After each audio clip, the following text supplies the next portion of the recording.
Hi எல்லோரும் எப்படி இருக்கிறீங்க? ஸோ இன்றைக்கி நம்ம பார்க்க போகிறது வந்து ரெஸ்ட் நோட்ஸ். ஓகே, ஸோ இதுக்கு முன்னாடி வந்து டிஃப்ரெண்ட் டைப்ஸ் ஆஃப் நோட்ஸ் பார்த்தோம். அதுக்கு ஒவ்வொரு கவுண்ட்ஸ் இருக்குது. அதே போல் டாட்டட் நோட்ஸ் பார்த்தோம். அந்த வீடியோலாம் பார்க்கலன்னா அது பார்த்துட்டு வாங்க, அப்போ அது புரியும். ஓகே, ஸோ ஃபார் எக்ஸாம்பிள் இப்படி இருந்துச்சுன்னு சொன்னால் 4 கவுண்ட்ஸ், இப்படி இருந்தால் 2 கவுண்ட்ஸ், இப்படி இருந்தால் 1 கவுண்ட் அப்படிங்கிற மாதிரி நம்ம பார்த்தோம் இல்லையா?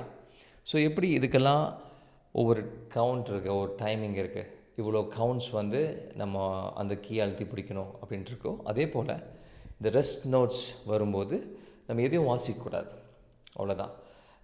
இது வந்து ரைட் ஹேண்ட்லேயும் வரும், லெஃப்ட் ஹேண்ட்லேயும் வரும். ஸோ எங்கே வருதோ அந்த இடத்துல நம்ம வாசிக்காமல் இருக்கணும், அவ்வளோதான். ஸோ நம்ம ஃபஸ்ட்லேருந்து போவோம். மொத்தம் 5 லைன் இருக்குது. கீழேருந்து கவுண்ட் பண்ணுவோம். 1 2 3 4 5. ஓகே, ஸோ இதில் 4th லைனில் கீழே இப்படி வந்துருச்சுன்னு சொன்னால் இது வந்து செமி பிரேவுடைய ரெஸ்ட் நோட். ஸோ செமி பிரேவுக்கு 4 கவுண்ட்ஸ் இருக்கா? ஸோ இந்த ரெஸ்ட்டுக்கு 4 கவுண்ட்ஸ். ஓகே, 4 கவுண்ட்ஸ் நம்ம எதுவும் வாசிக்கக்கூடாது, அவ்வளோதான். அடுத்து வந்து அதே 4th லைனில் மேலே இப்படி வரணும். இப்படி வந்துருச்சுன்னு சொன்னால் இது வந்து மினிம்ஸுடைய ரெஸ்ட் கவுண்ட். இதுக்கு வந்து 2 கவுண்ட்ஸ் நம்ம எதுவும் வாசிக்கக்கூடாது. இது உங்களுக்கு எப்படி வரும்னு உங்களுக்கு புரியாமல் இருக்கலாம், பட் நோட்ஸில் வரும்போது உங்களுக்கு நான் காமிக்கிறேன். ஓகே, ரைட் ஹேண்டில் இந்த ரெஸ்ட் வரும், லெஃப்ட் ஹேண்டில் நம்ம வாசிப்போம். அப்போது கீபோர்ட் வாசிக்கும் போது லெஃப்ட் ஹேண்டில் நம்ம வாசிப்போம், ரைட் ஹேண்டு வந்து நம்ம ஜஸ்ட் அந்த ஒரு செகண்ட் அல்லது ஒரு 2 செகண்ட்ஸ்க்கு வந்து நம்ம ரெஸ்ட் கொடுப்போம். ஓகே, ஸோ அதை நம்ம வாசிக்கும் போது பார்த்துக்கலாம், அது ரொம்ப ஈஸியாக இருக்கும். நெக்ஸ்ட் வந்து க்ராட்செட்டுடைய ரெஸ்ட் நோட்ஸ். அது எப்படி வரும்னா இந்த மாதிரி ஒரு சிம்பிள் வரும், ஆர் இப்படி வரும். ஓகே, இதுக்கு வந்து 1 கவுண்ட் ரெஸ்ட்டு. நெக்ஸ்ட் வந்து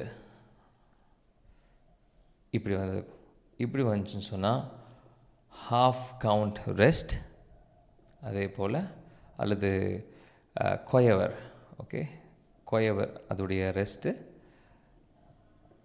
இப்படி வந்துச்சுன்னு சொன்னால் செமி கொயவர் அதோடைய ரெஸ்ட்டு. இப்படி வந்துச்சுன்னு சொன்னால் டெமி செமி கொயவர் அதோடைய ரெஸ்ட். ஸோ இது வந்து செமி பிரேவ். சாரி, நான் தான் ஃபஸ்ட் டைம் ட்ரை பண்ணுறேன் போர்டு வாங்கி, பட் இது அந்தளவுக்கு நான் நினச்ச அளவுக்கு ஒர்க் அவுட் ஆகலை. ஸோ நெக்ஸ்ட் டைம் ஒரு பிபிடி மாதிரி ட்ரை பண்ணலாம். Okay fine. செமி பிரேவ் உடைய ரெஸ்ட்டு. இது வந்து மினிம்ஸ் உடைய ரெஸ்ட்டு. இந்த சிம்பிள் வந்து க்ராட்செட். இது வந்து கொயவர், செமி கொயவர், டெமி செமி கொயவர். ஸோ இதுக்கு வந்து 4 கவுண்ட்ஸ். இப்படி வந்தால் 2 counts, 1 count, half count, 1/4, 1/8. So இது நீங்கள் ஜஸ்ட் தெரிஞ்சு வச்சுக்கோங்க. நம்ம மியூசிக் நோட்ஸ் வாசிக்க ஆரம்பிக்கும் போது உங்களுக்கு இது புரியும். ஃபஸ்ட்டு 2 பேஜுக்கு எதுவும் வராது, கிட்டத்தட்ட ஃபஸ்ட்டு 3 பேஜுக்குமே இது வராது. 4th பேஜிலிருந்து தான் நமக்கு ரெஸ்ட் சிம்பிள் வந்து இன்ட்ரடியூஸ் ஆகும். அப்போ வாசிக்கும் போது உங்களுக்கு நான் காமிக்கிறேன். இந்த வீடியோ நீங்கள் அப்போ தான் உங்களுக்கு நல்லா தெளிவாக புரியும். ஓகே, இந்த இடத்துல நம்ம வாசிக்கக்கூடாது அப்படிங்கிற மாதிரி. ஸோ ஜஸ்ட் நீங்கள் தெரிஞ்சு வச்சுக்கோங்க, அவ்வளோதான். ஓகே.